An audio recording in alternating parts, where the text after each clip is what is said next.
శ్రీ గురుభ్యో నమః. 4వ అధ్యాయం 20వ శ్లోకం. ఓం త్యక్త్వా కర్మఫలాసంగం నిత్యతృప్తో నిరాశ్రయః కర్మణ్యభి ప్రవృత్తోపి నైవ కించిత్ కరోతి సహ. ముందుగా మనము పదానికి అర్థం తెలుసుకుందాము. త్యక్త్వా అంటే విడిచిపెట్టడము. కర్మఫలాసంగం కర్మఫలాలపై ఆసక్తిని. నిత్యతృప్త ఎల్లప్పుడూ అంతర్గత సంతృప్తితో ఉండేవాడు. నిరాశ్రయ బాహ్య ఆశ్రయాలపై ఆధారపడనివాడు.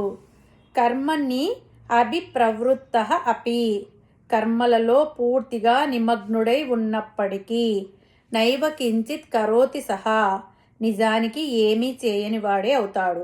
పరమాత్మ ఏం చెప్తున్నాడంటే, ఈ శ్లోకంలో పండితుడు లేక జ్ఞానులకు చెప్పబడిన లక్షణాలు మరొకసారి చూస్తే, జ్ఞానులు కూడా కర్మలు చేస్తారు. మదాలస లాంటి వారు కూడా చేస్తారు. ఎలా చేస్తారంటే, త్యక్త్వ కర్మఫలాసంగం కర్మఫలాలపై ఆసక్తిని ఆకాంక్షను విడిచిపెట్టి వారు కర్మలను చేస్తారు. అటువంటి వారు ఎలా ఉంటారు? నిత్యతృప్త ఎల్లప్పుడూ ఉన్నదానితో తృప్తిగా ఉంటారు. సాధారణ మానవులకు ఇలాంటి తృప్తి రాదు. ఎందుకు రాదంటే, వారు ఇంకా పొందవలసినది ఏదో ఉంది. ఇది ఏ వస్తువుల ద్వారానో రాదు. ఇది తత్వజ్ఞానం ద్వారా వచ్చే తృప్తి కాబట్టి ఇది అఖండంగా ఉంటుంది. ఇంకా ఇలాంటి వారు నిరాశ్రయ అంటే ఏ రకమైన వస్తువుల మీద కానీ ప్రాపంచిక విషయాలను కానీ ఆశ్రయించకుండా ఉంటారు. అటువంటి వారు కూడా కర్మలు చేస్తూనే ఉంటారు. ఎలా చేస్తారంటే, కర్మలో లోతుగా దూరుతారు. ఏ ఒక్క అంశాన్ని విడిచిపెట్టరు. కోరికలు లేని వాడికి జాగ్రత్త అవసరం లేదు అని అందరూ అనుకుంటారేమో కానీ, కర్మణ్యపి ప్రవృత్త లోతుగా జాగ్రత్తగా ఏ విషయాలు విడిచిపెట్టకుండా కర్మలు చేస్తున్నప్పటికీ, ఏది విడిచిపెట్టకుండా పరిపూర్ణంగా చేస్తున్నప్పటికీ కించిత్ కరోతి సహా వారు పని చేస్తున్నట్లే కాదు. ఎందుకు చేస్తున్నట్లు కాదు? ఆ జ్ఞాని యొక్క కర్మలు జ్ఞానమనే అగ్నితో వేయించబడ్డాయి. అటువంటి వారు చేస్తేనే ఆ పరిస్థితి.